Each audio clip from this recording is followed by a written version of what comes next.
Welcome to Bible, Bravery, and Bullshit. Sorry, Mom, with Pastor Dan Miner, the unapologetic podcast for those tearing down old beliefs, choosing deconstruction, or those who have walked away from traditional faith. If you're questioning, evolving, or just plain fed up with the modern Christian machine, you're in the right place. Hey, you might laugh, cry, maybe get pissed off, or who knows, get inspired to keep up the good fight.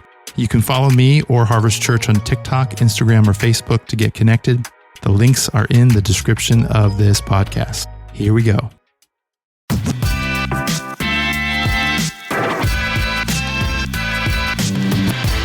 Hey there, welcome to Bible, Bravery, and BS, where we're going to be covering mistranslations regarding the Bible, some things that maybe have never made sense, brave stories. I'm going to bring some friends on the podcast here in the next couple of episodes. And of course, we're going to be covering the BS, the bullshit in the world that we are seeing that's being done in the name of God or evangelical leaders. So let's get right into this. I want to talk about something that I recently spoke on that you can get a full version of this in the description of the podcast here. Click on the link of it down below and you'll be able to get right to it. But I want to talk about order, disorder, and reorder, or what I'm going to call rebirth. If you've ever felt like your life is kind of like falling apart or on the edge of falling apart, I'm guessing this is going to be for you. All of us have been there. Some of us are there now. Some of us have been there a long time. But this is actually inspired by Richard Rohr's book, The Wisdom Pattern, which I'll link below too. And we're going to challenge together the conventional ideas of keeping it all together. Keeping it all together is overrated. And we're going to look at how embracing the chaos is actually what really helps us grow. So let's get into that together if we can. Hold tight. I hope this is going to help you. But we're going to try to do it in about 8 to 10 minutes. So we'll see. First up, order. Let's be honest. It is actually overrated. It feels great. But it's that time in your life when things are comfortable, safe, predictable. It feels good for a while, but you've probably had that moment when everything seemed perfect, a stable job or a relationship that felt secure, life on autopilot. But here's the thing, that's just the beginning, and it's really not meant to last. We all crave safety, but let's face it, safe is boring. Life doesn't allow us to stay safe all the time. And order is not the destination. It's a starting point. It's like that early phase of a romantic relationship, that puppy love, where everything is sweet. But the reality is staying in that comfort zone for too long is stagnation. And trust me, life will blow it up. Life has a way of taking those moments of order and bringing us into something we'll call disorder together, the second part of the cycle of most things in our life. It's the gritty part. It's the breakup, the job loss, the existential crisis where you're questioning everything that you once believed. You might be there now with your faith. You might be there now with a job thing, a relationship thing. It's that raw moment when you realize that the way you thought life should go just isn't happening. And you know what? It's okay, because disorder is actually the beginning of where real growth happens. It feels like a loss, but it actually is setting us up for growth in our life. We've been told our whole lives to avoid chaos. Oh, this is chaos. To hold on to the past, to try to return back to that order phase, to fix things that are broken. But what if we leaned into it instead? I just want to go there for a moment. What if we actually embraced as a part of our journey the part in the curve that seems a little bit jagged, that seems like it's going nowhere good? What if we embraced that as a part of our actual journey towards growth, towards learning, and I'll tell you what, this is the truth. There are so many Christians out there who absolutely are trying to run away from disorder and running towards order, who actually see people that are experiencing disorder and make a decision about their faith or about their journey of things like salvation or are they really saved? Look what their life looks like. Meanwhile, every single one of us go through that. And society, and especially society and culture in the church, tells us we need to get back into that good old order. But here's the truth. You can't. You cannot relive the past. As much as we fondly look back on those core memories of the beginning of things, our life, relationships, a job, whatever it is, we'll never return back to that. We're not supposed to. It wasn't really that great anyway because it was a false reality. But there's something better beyond disorder, and we'll get to that in a moment. Disorder is messy, but it's also liberating. It's the moment you realize that life doesn't follow your plans, and maybe it's better that way. The more we resist disorder, the more we stay stuck in it. Here's the two types of people out there when they get in disorder, and maybe you're one of them, and I can hopefully help you through it. Some people love to stay in disorder. They will stay there, and it's the folks who are angry and cynical, and they blame everything. Oftentimes they're conspiracy theorists, and they never take responsibility. They're blaming everything around them for the condition they're in or their life is in, and disorder becomes their identity, and they thrive on it short term, but it ultimately robs them of the opportunity to grow. And they really are the grumpy ones, the people that you're just like, man, would you just relax? Everything is always so negative with you. But it doesn't have to be that way. The other type of person tries to run back from disorder to order, hoping that they can have what they used to have. It's the people who are like, well, in the good old days, we used to have this, or the good old days, we used to have this. I recently saw a meme on Facebook that said something about, returning back to when America was great.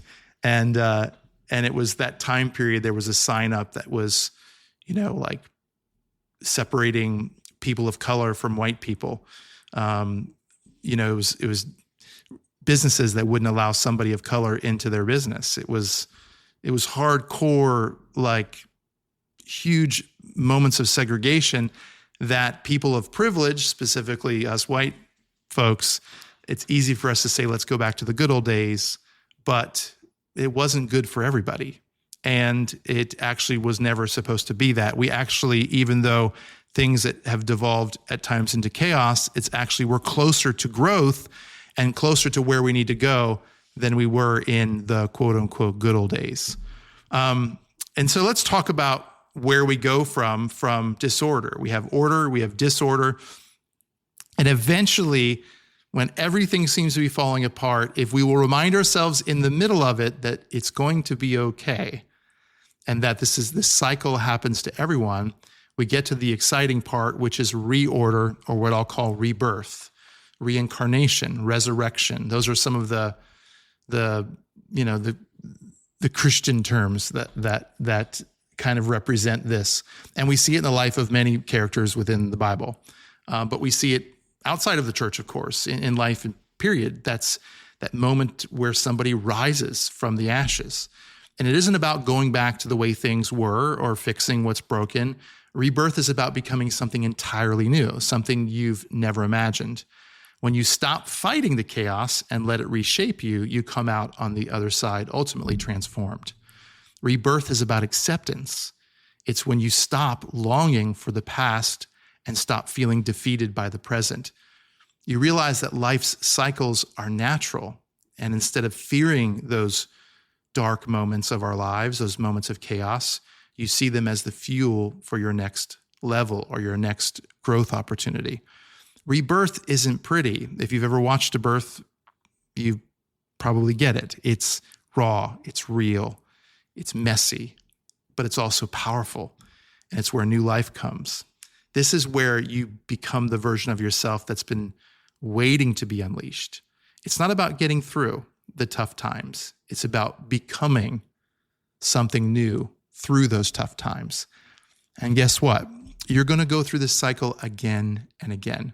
It's not a one-time thing, but each time you get stronger, more resilient, more real. The light and the dark, we learn to coexist with both of them, and that is where true freedom lies.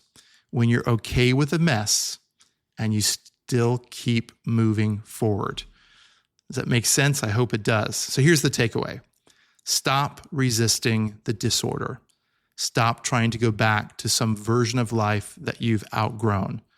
Let yourself break down. Let yourself fall apart. And let yourself be reborn. The cycle of order, disorder, and rebirth or reorder is where you're going to find your real power. And for some of you, that power has been taken away. It's been taken away by institutions, sometimes people, sometimes churches, church leaders. But I'm telling you, you can reclaim your power if you allow yourself to go through this process and to not try to turn back and not allow yourself to get stuck. That's the only way to truly grow. Hey, thanks for listening today. Wherever you are in the cycle of order, disorder, reorder, own it. Don't just survive, transform. So before I sign off, I enjoy, and I hope that I'm able to introduce myself to this audience. We have a Harvest Church podcast, but this is kind of my own personal podcast. And one of the things I enjoy in life is a good bourbon. So I figured for some of the episodes, we'll grab some bourbon. I'll give you a quick review of it and tell you what it's about. And so I actually have an allocated bottle of bourbon with me. Let me tell you what it is, and we're going to take a sip of it. I got it today. This is Green River right here, and it's their full proof. They just were bought by Bardstown in 2022, 118 proof. That's why there's only a little bit in my glass. And we're going to take a taste of it. Just got it today. It's an allocated bottle. They just came out with their full proof, and I think it's great. Although I think you can find it locally in a couple spots. It's not super rare, but yeah, let's try it. See what we got. Put it up here. Whoa.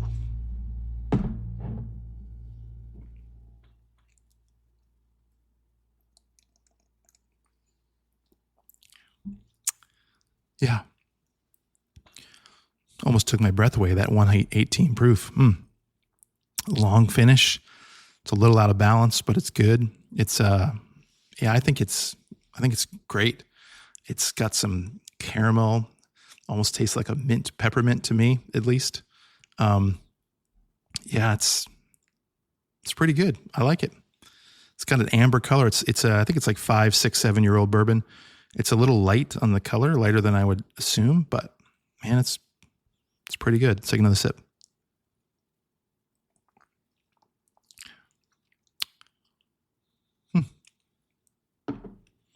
Yeah, this was a company that got revived years and years and years after Prohibition, and trying to make it again. And then Bardstown bought them, but good stuff. Grab yourself a bottle if you'd like. If you're allergic to alcohol, don't. But if you enjoy good bourbon and you're not allergic, then grab it. Hey, we're going to sign off. Until next time, keep pushing the boundaries, stay bold, and embrace the beautiful chaos of life. See you next time on Bible, Bravery, and Bullshit.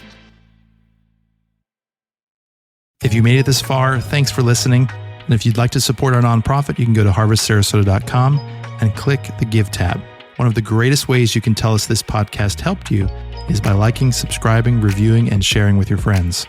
Till next time, keep asking questions, be patient with yourself, and find someone to show some love this week.